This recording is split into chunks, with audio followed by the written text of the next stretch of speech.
Hey everyone, my name is Jose and today I'm going to be going over an in-depth review of the TCL 10 SE. So let's get started. Starting off with the unboxing experience. Unboxing was pretty simple.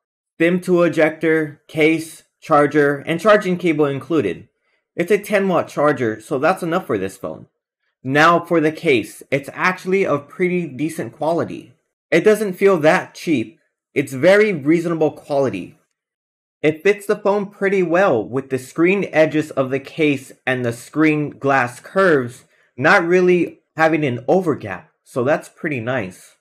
I did notice when putting on the case that one of the screen edges did not fit properly, but that's a minor thing that can be easily fixed. However, it can go easily unnoticed if you don't pay attention to how it fits properly.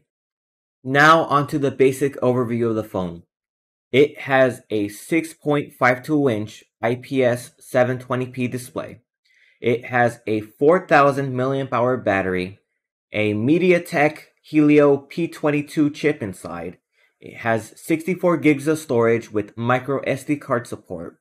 It has 4 gigs of RAM, a capacitive touch fingerprint reader on the back, and for the cameras, we have 3 on the back with a 16 megapixel wide camera, a 5 megapixel ultrawide camera, and a 2 megapixel depth sensor. And for the selfie shooter, that is 13 megapixels.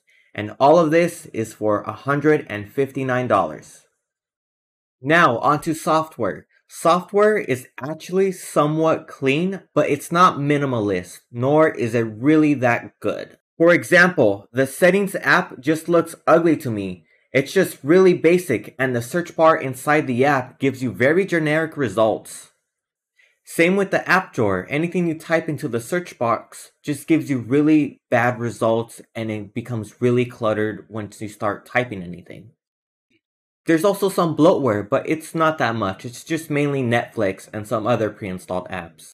I also dislike the Next Vision feature of the phone, where if you turn it on, it's supposed to change the color calibration, contrast, brightness, and other media elements whenever you view photos and videos within the native gallery app. It's supposed to be enhancing your quality to be more cinematic or whatever its feature is supposed to be, but that's not the case. No one should have this feature turned on, but when you first set up the phone, TCL does prompt you to have it turned on, but don't because it just doesn't do anything well. So, what about the display? Well, it's a 6.52-inch 720p IPS 60Hz display, as I previously mentioned. And for an IPS display, it's actually not that bad. It has pretty good colors, has pretty good contrast. It's not as dark as an OLED, of course, because it's IPS. But I think it looks actually pretty nice. I wouldn't go wrong with it. However, you will lose that contrast if you turn on Next Vision, so whatever you do, just don't turn on that feature. And the speaker on the phone is actually not bad as well. It does get pretty harsh when you turn it up to the max volume, and it also becomes pretty shouty at times, but if you just keep it at low levels, it's somewhat clear. I don't think you can go wrong with that either. Also, have I mentioned the dedicated Google Assistant button on the phone? It's on the left side, and whenever you press it, there it goes. Google Assistant pops up. However, I do have a problem with this. While you are able to disable the Google Assistant button so that Google Assistant cannot be summoned whenever you press the button, you cannot, however, remap the button to do anything else. So say instead of opening Google Assistant, you wanted to open the camera app or turn on the flashlight or do something else, you can't remap it to do anything else. You can only disable Google Assistant. Also, there's a pretty cool charging animation whenever you're charging the phone. While it's not special or anything that unique, I thought it was a nice gesture because for a cheap phone, I thought it would have a crappy design, but at least for the charging animation, it's actually pretty well designed. Battery life on the TCL 10 SE is actually not that bad. It does have a 4000 mAh battery, which I would consider to be a pretty premium size. But yeah, if you do anything on this phone, whether it be gaming or just using the phone regularly, it does not drain the battery at all. Battery usage on this phone is really good, and I would suspect this is possibly a 2.5 day phone if you just use it regularly without really putting it to the test with extreme gaming sessions. But even if you did that, you would still get a really prolonged session with this. This leads me to the performance of the phone. It has a MediaTek Helio P22, which is a pretty low-end chip, but it's actually pretty serviceable. Yet, whenever you try to game or do anything on it, you will expect a lot less performance than whatever else you're probably used to already. For example, in Call of Duty Mobile, with the settings set to low, but with the frame rate set to unlimited, I got about 45 frames per second on average, but there were pretty frequent frame drops whenever you aim down sights or there was a lot of things going on in your scene. I'd say something similar for playing a game like Honkai Impact the Third, where if you set your settings to medium with all the other settings set to high, you get about 25 frames per second, but if you set everything to low with no high settings enabled at all, you get about 50 frames per second. But, however, there are pretty frequent frame drops no matter if you put it to medium or the low settings. But I'm really surprised it can run Honkai Impact at all at high and medium settings. It's pretty impressive. When benchmarking the phone using Geekbench, my single core performance was about 147 with my multi-core performance being 887, which is pretty okay, but at the same time it really shows that it's a really low-end phone. And when trying to run my Vulkan score, it actually crashed, so my Vulkan score is invalid and I cannot report a score for GPU performance. To put these scores into perspective, a Samsung Galaxy S21 with an Exynos chip has a score of 876 for single core and 2996 for multi-core. That beats the TCL by 6 times for single core performance and about 3.3 times for multi-core performance. What's interesting about this phone is that it never really gets that hot. Not even after those gaming sessions and conducting those benchmarks using Geekbench, this phone relatively stays a little bit neutral to the touch. I can detect a little bit of warmth, but it's so minute you won't really notice it at all. But I still would prefer better performance if it did mean hotter temperatures. Now, also relating to performance, I've noticed that this phone has really slow Wi-Fi speeds whenever it comes to data transfer between the phone and my home Wi-Fi router. On average, whenever you're viewing or downloading something, Wi-Fi speeds average about 6 to 7 megabytes per second, so that leads me to think that this phone has some pretty cheap Wi-Fi internals where it doesn't really have a good grasp of Wi-Fi frequencies. This phone is also incapable of using Wi-Fi on the 5 GHz band, so you can't really benefit from those faster speeds.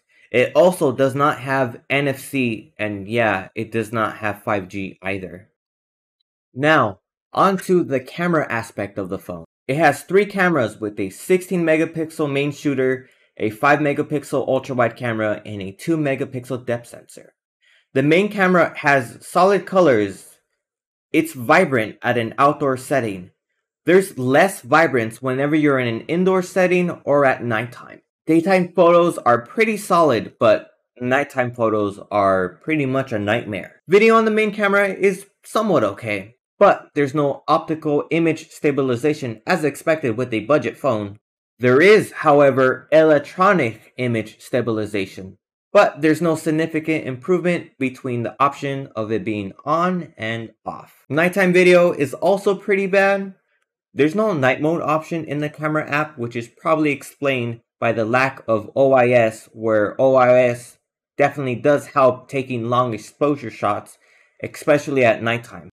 Now, moving on to the ultra-wide camera. It has a 115 degree wide angle view, which is reasonably wide, but this camera doesn't have solid colors like the main camera does. It's very reasonable for daytime shots, but it's not good for indoors or at nighttime. Ultrawide cameras can struggle on phones, even on expensive ones, but this one, in my opinion, is pretty mediocre. It's not really that good overall. Just look at this ultrawide video. It's quite bad. It's very stuttery and it has a very low frame rate. The depth camera tells a little bit of a similar story to what was seen in the ultrawide camera. It's supposed to make your background blur or bokeh effect on your photos look pretty good, especially when taking portrait shots. But I'm not that sure how much of that depth sensor is really assisting the background blur seen when taken on portrait mode. The only reason it's on the phone, same thing with the ultrawide, is more cameras are pretty much associated with a more premium phone and more premium camera experience. Well, I just showed you that isn't exactly the case, especially with that ultrawide camera. The depth camera does do a good job at separating the background and the foreground.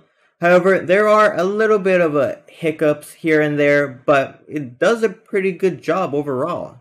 However, I would say that good portraits somewhat rely on better image quality, but as seen with this phone, I think these portraits are actually pretty good and I don't have a problem with them. Also, on a quick note, the camera app doesn't allow you to record in 4K nor 60 FPS, whether it be 1080p 60 FPS, 720p 60 FPS. There's no option to record in 60 FPS, which is not that much of a problem. But, I mean, come on, it's a $159 phone. Shouldn't really expect much. That being said, the selfie camera is actually pretty reasonable. It's not actually that bad. Sharpness looks pretty good, however, it does struggle with exposure, but that's only because I was messing with the exposure a lot. But, overall, it's okay. It's not actually that bad. So, even at a budget-priced phone, I think you're all good for making some TikTok content. Just saying. Also, one more thing about this camera. On the back, it's printed on there, AI camera. AI, right? Well, what does that mean? It means that it has scene detection where it can detect between 22 different scenes and apply camera adjustments to make the photo look better. It's not good at all. The photos don't really make that much an improvement or really adjust anything at all. It's just more buzzwords thrown at the phone to make the phone look and sound more premium, just like Next Vision. But yeah, I've seen some phones that have some pretty meaningful AI scene detection. I'm looking at you, Huawei. But yeah, the camera seriously surprised me. I thought the cameras was absolutely gonna suck, but it has some pretty good contrast and exposure control. As Marques Brownlee once said, good phones are getting cheap and cheap phones are getting good. And after using the cameras on this phone, I'd say so too. So here's the part of the video where things kind of get interesting. I'm here to report some investigative journalism about this phone. Even though it's not really investigative at all, let's just roll that it kind of is. So there are a little bit of discrepancies with this phone, possibly due to the many regional models of this phone. To start, this phone is rated for 15-watt charging, but when you open up the box, you get a 10-watt charger in the box. So that makes me wonder, why would they ship you a 10-watt charger if it's rated for 15 watts, and 10 watts and 15 watts aren't that really far apart from each other? So why not just ship a 15-watt charger if it can go higher than that? Then I checked the Amazon listing for the phone and it says US version. And when you go on the TCL website, well, you can find that there's a whole bunch of languages that you can select the manual from. So there's a lot of different models of this phone, possibly. So yeah, the US version of this phone can only do 10-watt charging and the other models of the phone can do 15-watt charging. I was just really thrown off with the listings seen on GSM Arena and on the TCL website itself. So, are there any other notable differences between the US version of the phone and other international versions of the phone? Well, yeah, storage is one of them. While it's not that big of a deal that this phone can go up to 64 gigabytes of storage, considering that it has micro SD card support, so you can expand the storage as much as you want, It does, however, somewhat highlight that this phone does feel a little bit more budget than whatever other international models are out there. Like seriously, 64 gigabytes of storage, sure, it's a $159 phone, but let's say you bought an $800 phone and it had 64 gigs of storage. Would that make that phone feel a little bit budget, especially if it does not have micro SD card support? Yeah, I'd say so. But, budget phone, premium phone, why even say this? Well, just a little jab at you, Apple. Now, besides the differences I just noted, there's one more that's a little bit more interesting. So, this phone has a 16 megapixel wide camera. But when you go on the TCL website, you'd find out that there are other models of this exact same phone, but with a higher megapixel count, 48 megapixels to be exact. Even with the selfie camera, this one is 13 megapixels, but the TCL website reports that the EU variant of this phone has less, about 8 megapixels. Now, seriously, megapixels aren't that really big of a deal, especially when it comes to determining camera quality or image quality or anything relating to smartphone cameras. Now, I felt like mentioning this anyways because sometimes regional differences between the same phone can actually lead to different results entirely. And this was seen in the Samsung S20 line of phones, where you had basically two different versions of a phone.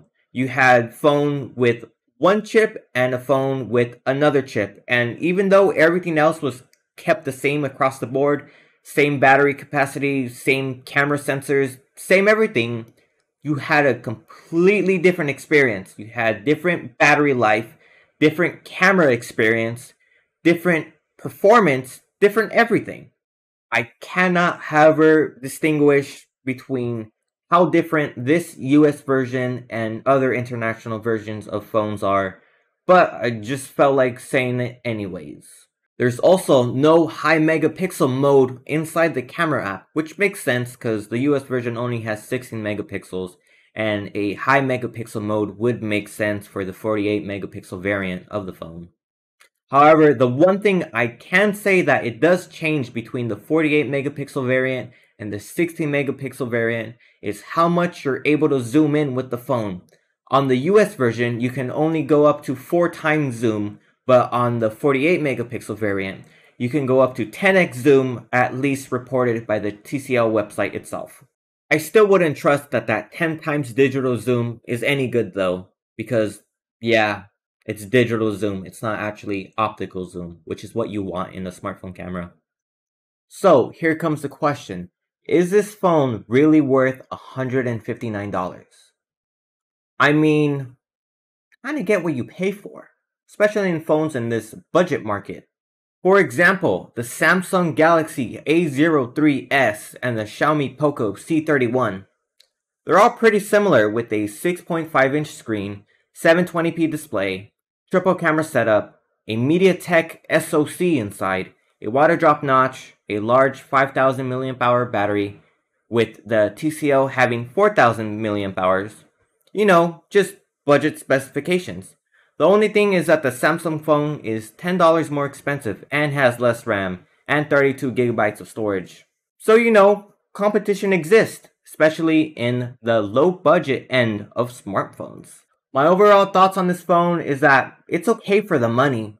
It just doesn't really do that much. There's not really anything that unique about this phone. Specs are okay, software is a bit lacking, it has great battery life, but I bet other phones around this price also emphasize on battery life. Cameras are really reasonable for $159. But that ultra-wide and depth camera does have some faults to it because they're pretty cheap sensors. However, the one thing I do really like about this phone is its form factor. At a first glance, it kind of looks premium. It reminds me a lot of the Samsung S10 Plus, which is a really premium phone. But once you actually begin using this phone, you see that looks aren't everything. It's on the inside of what actually matters. If you enjoyed this review, please leave a like. And if you didn't like what you see, then tell me about it by leaving a dislike and probably even a comment about it. But if you did really like what you see, please like and comment. And subscribe for more content whenever that comes out. Thank you all so much for watching. This was actually my first phone review and is something I've actually wanted to do for a really long time. So it's really exciting that I did actually end up doing this first phone review.